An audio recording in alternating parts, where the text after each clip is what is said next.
আউযুবিল্লাহি মিনাশ শাইতানির রাজিম বিসমিল্লাহির রহমানির রহিম। পরম করুণাময় আল্লাহর নামে শুরু করতেছি।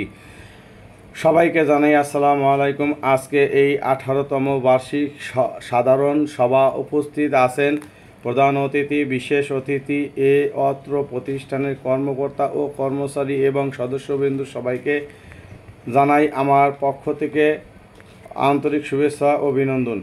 প্রথম ধন্যবাদ জানাই সময়প্লাস মাল্টিপারপাসকে অপোজিটিভের কর্তৃপক্ষ আজকে এই সভাপতিত্ব হিসাবে নির্বাচন করার জন্য। আমি এই প্রতিষ্ঠানের সাথে যুক্ত আছি আজ দীর্ঘ 10 বছর যাবৎ এবং আমি যা দেখলাম এই প্রতিষ্ঠানে শুরু থেকে সুনামের সহিত কাজ করে আসছে। এখন মানুষ ক্ষুদ্রতম সঞ্চয় করে স্বাবলম্বী হচ্ছে এবং ব্যবসায়ী ঋণ গ্রহণ করে স্বাবলম্বী হচ্ছে।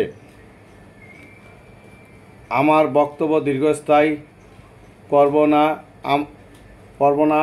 আজ শুক্রবার আপনাদের মূল্যবান সময় ব্যয় করে আজকে এই সভাপতি উপস্থিত সভা জন্য সবাইকে ধন্যবাদ জানিয়ে এখানেই আমার মূল্যবান বক্তব্য শেষ করছি।